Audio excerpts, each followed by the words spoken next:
No sign of physical assault on Nigerian's death.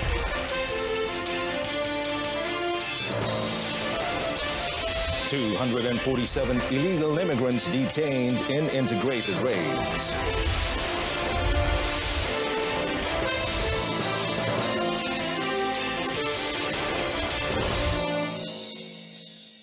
Hello and good afternoon. I'm Mohammed Amin Carlos and welcome to News on 2. Investigation by the Immigration Department into the death of a Nigerian man, Thomas Orhion's Ewansiha, at an immigration depot found no element of him being physically assaulted. Immigration Department Director General Dato Khairul Zaimi Daud said the department is, however, still waiting for a medical report from University Kebangsaan Malaysia Hospital, HUKM, to confirm the cause of Ewansiha's death. Masih lagi menunggu laporan perubatan daripada HUKM dan saya jangka laporan perubatan ini mungkin akan diperolehi sama ada pada esok ataupun hari Selasa. Dato Khairul disclosed this to reporters during an integrated operation at Jalan Silang in the federal capital yesterday. He said the Immigration Department has met with the Nigerian embassy where the causes of death have been explained, adding that the Friday meeting was also attended by 22 representatives from other embassies and high commissions. In a statement on Friday, Dato Khairul said that Ewansiha died on 9th July in custody after suffering a seizure while asleep. Ewansiha was one of 20 foreigners picked up in an integrated operation on 4th July at Desa Amanpuri following public complaints. Meanwhile, police said they would continue to monitor the situation at the Nigerian High Commission following a demonstration staged by about 20 people claiming to be from the Nigerians in Diaspora Organization Malaysia, NIDOMAI, on Friday. Well, a total of 247 illegal immigrants were detained in Kuala Lumpur for committing various immigration offences, which include overstaying their visa, misuse of social visit passes, and not possessing the proper identification documents. Immigration Department Director General Dato Khairul Zaimi Daud said in light of the influx of foreigners at Jalan Silang and the intersection of Lebopudu, enforcement authorities have temporarily blocked both roads in a bid to prevent any illegal immigrants from escaping until further notice.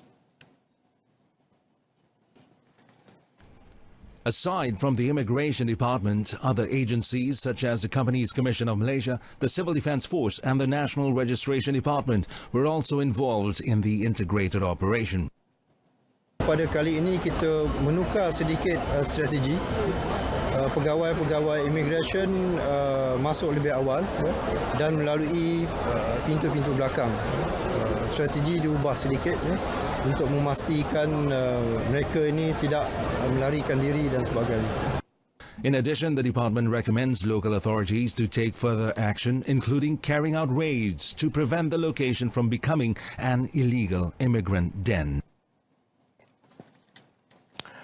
Yayasan Wilayah Persekutuan YWP and the Federal Territory Education Department will work together in an effort to help students who have dropped out of school due to hardship. Federal Territories Minister Khalid Abdul Samad said the foundation will obtain data of relevant students from the Education Department in a bid to help them return to school. Khalid said all parties must work together to ensure that all students who lack the means, regardless of race and religion, must be able to have a proper and complete education for a better future. Dia pun ada sebut ada satu program di mana nak dapatkan balik pelajar-pelajar yang tercicir, because they have a record of the students who do not go to school. And they do not go to school. They find out the reason why they don't go to school is because tak ada duit belanja tak ada, duit tambang tak ada dan sebagainya. So Yayasan Wilayah will also work together with Jabatan Pendidikan untuk menentukan bahawa pelajar-pelajar yang tercicir itu kita dapat tarik balik, datang balik ke sekolah. Kita akan sediakan duit belanja dia, kita akan sediakan duit tambang dia dan sebagainya supaya dia boleh datang sekolah.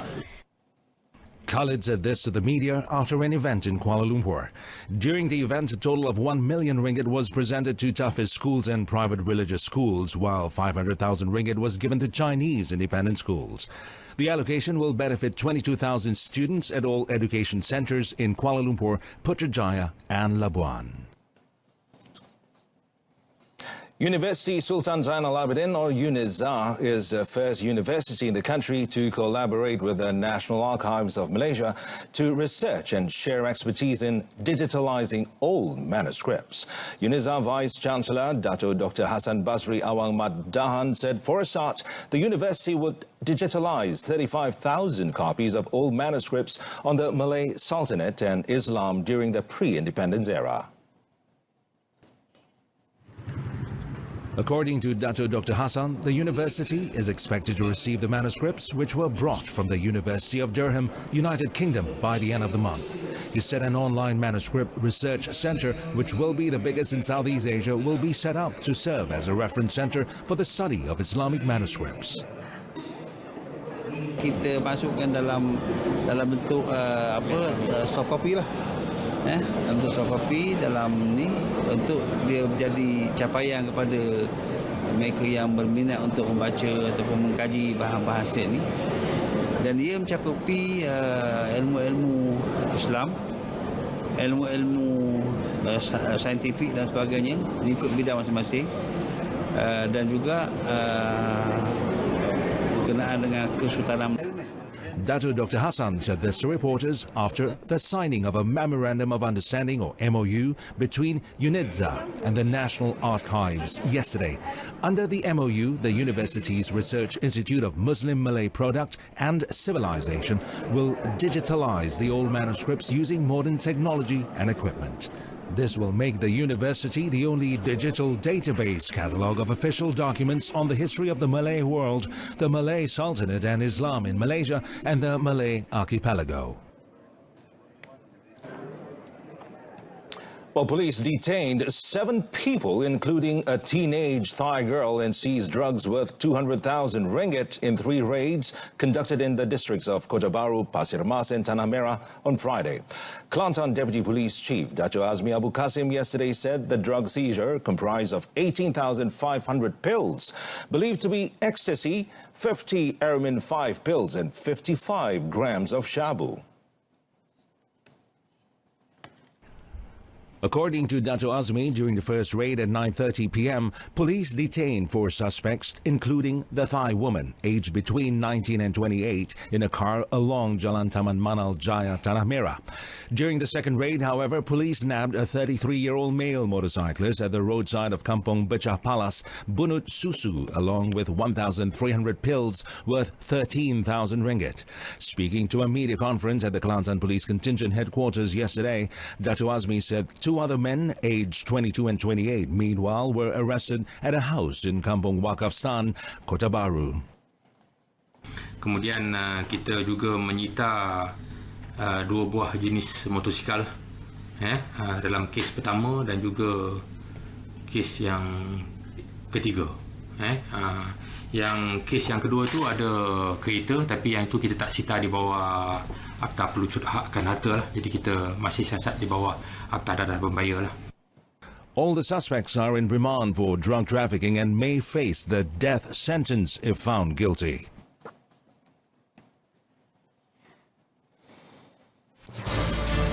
And coming up next, 300 Taman Segar flat owners to get free condominiums.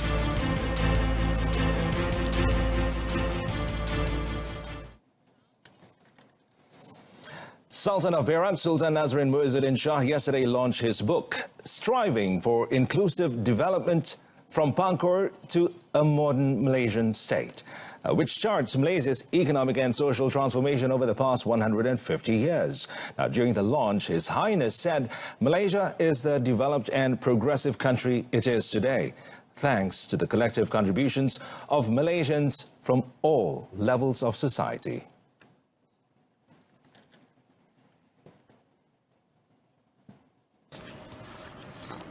My book charts the country's fascinating economic history over the last 150 years.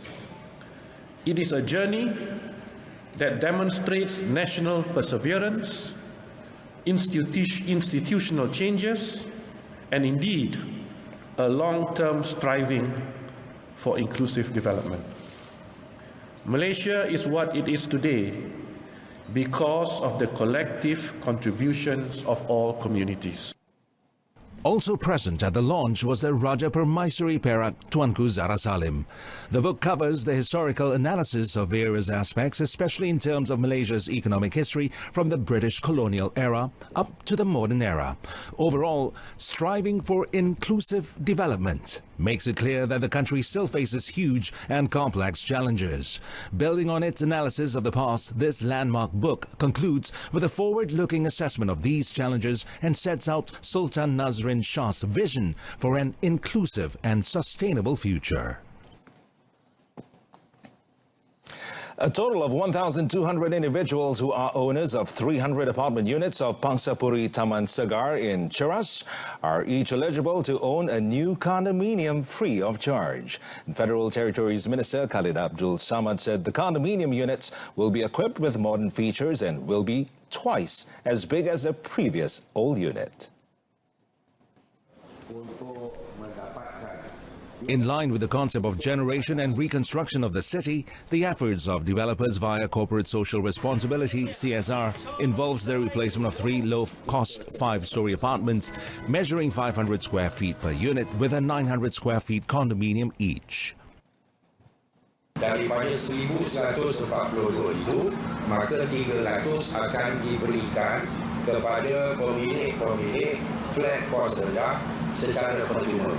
Maknanya pemaju akan ada 842 unit untuk dia jual, dan dengan dia menjual 842 unit itu, dia boleh cover kos untuk memberi 300 unit percuma kepada pemilik flat kos rendah.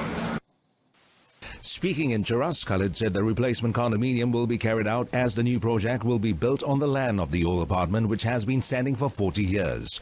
Several issues, however, need to be addressed first before the project is approved and implemented, namely to ensure that the needs of the owners of the old apartment units, the developers and neighboring residents are met.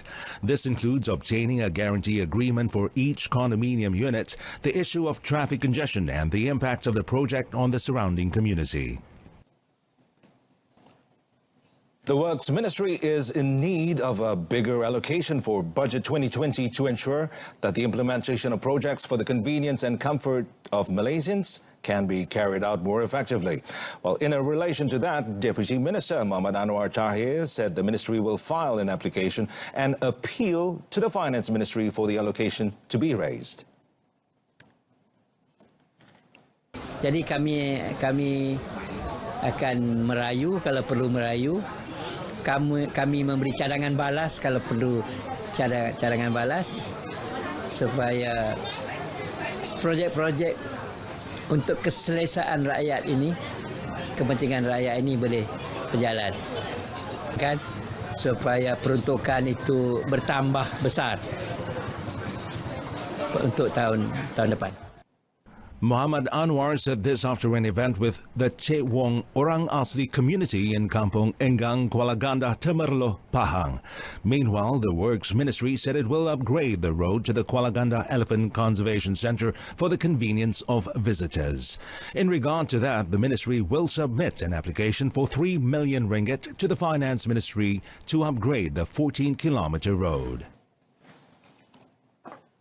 And that concludes this afternoon's edition of News on 2. In our top story, investigations reveal no sign of physical assault on a Nigerian's death. We'll be back at 7 this evening with more updates. Till then, I'm Mohammed Amin Carlos, wishing you a great day ahead.